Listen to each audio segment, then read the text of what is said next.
Political alliances, mergers and coalitions are the fixation of the moment as the clock ticks towards midnight December 4th, 2012, when pre-election deals must have concluded.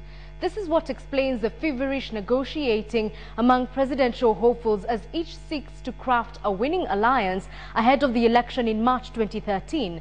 But is the game becoming too tough for some to handle? Well, to understand the frenzied political activity, here is KTN's Eric Njoka with the details. Beneath the mask of smiles and shoulder slapping, there is always more to see if you carefully peel the veneer. If you do, you might see what lies hidden, for that is where it all begins.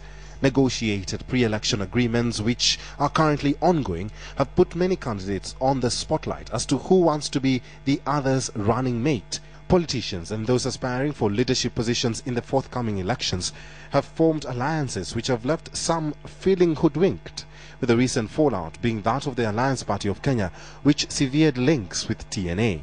We've been betrayed, we've been humiliated, and we've been stabbed in the back. Wengine wanasema ya kwamba mimi nawashurutisha kuingia chama cha TNA. Mimi nawaambia hivi, kuna demokrasia Kenya. Kila mtu sasa aende akajitafutie kura. The race to find a better candidate for an alliance for both TNA and ODM has been long and tedious, with various pitfalls.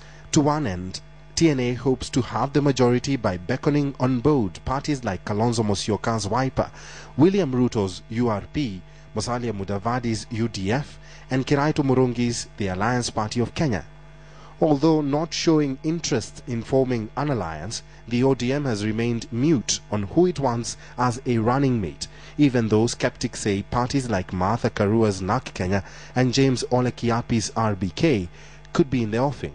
We are not worried about anything to do with these formations and these consultations going on within the G7. All along we have said that there will only be two forces in this race.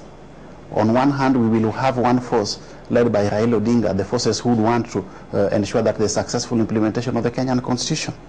Wacha Ruto na Uhuru waingie katika uchaguzi. Na mimi nawaambia kweli, mimi najua Prime Minister Raila atawashinda asubuhi.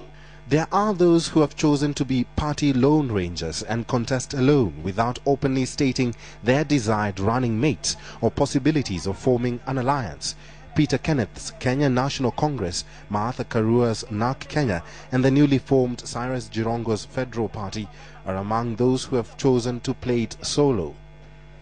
Tuweze kufanya siasa isiyo ya chama. Tuangalie uongozi, tuangalie ni nani, tusije tukabebwa na pepo. Kwa hivyo ukisikia Uhuru na Ruto wanasikizana, mnaweza kusikizana, nitakupaitia ofisi 3, 4, 5 nikugawie. Lakini mtu kwenda kwa raia ambie mtu ati tutagawana serikali, you can never share power. It is said that the alliance is being formed and meant to serve the interest of the leaders involved and not the welfare of Kenyans. Other politicians argue that the groupings are not founded on policies that would transform the country, but to divide Kenyans along tribal lines. Criticism that has left the wider public in dilemma on which path each candidate will take come December 4th, when alliance instruments should be deposited at the registrar of political parties. Eric Njoka, KTN, Saturday Night.